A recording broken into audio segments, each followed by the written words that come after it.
Hello बच्चों, let's see this question. Which of the following postulates of Werner's theory is incorrect?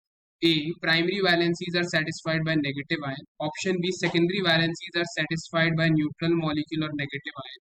Option C. Secondary valence is equal to the coordination number and it depends upon the nature of the ligand attached to metal. And option D. The ions or group bound by the secondary linkages to the metal have characteristic spatial arrangement. अब इस question को समझने के लिए पहले हमें कुछ important की कॉन्सेप्ट्स को यहाँ पे समझना होगा। जो की कॉन्सेप्ट यहाँ पे अप्लाई हो रहा है वो है हमारे पास Werner's theory. According to Werner's theory जो मेटल होता है उसके पास दो तरीके की वैलेंसीज होती है, one is primary valency and the other is secondary valency. तो अगर हम बात करते हैं प्राइमरी वैलेंसी की, तो प्राइमरी वैलेंसीज जो होती हैं वो आयनाइजेबल वैलेंसीज होती हैं and they can be satisfied by negative ions.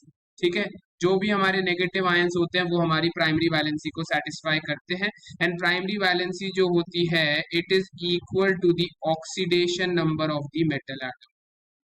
ठीक है जी।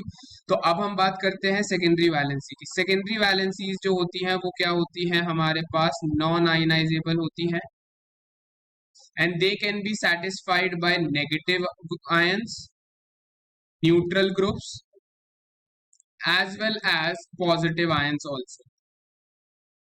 ठीक है जी। एंड सेकेंडरी वैलेंसीज जो होती हैं वो कॉरस्पॉन्ड करती हैं हमारे coordination number of the metal के इक्वल।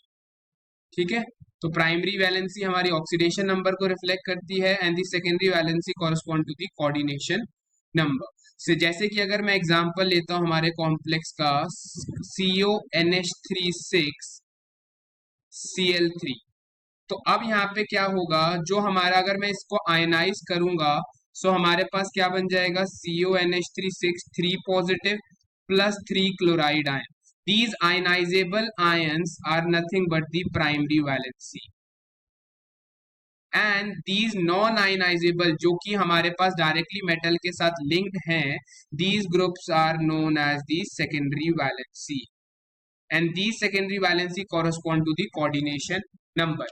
लेकिन जो कोऑर्डिनेशन नंबर होता है वो लिगेंड के नेचर पे नहीं डिपेंड करता, वो डिपेंड करता है मेटल और मेटल के ऊपर क्या चार्ज प्रेजेंट है उसके ऊपर डिपेंड करता है।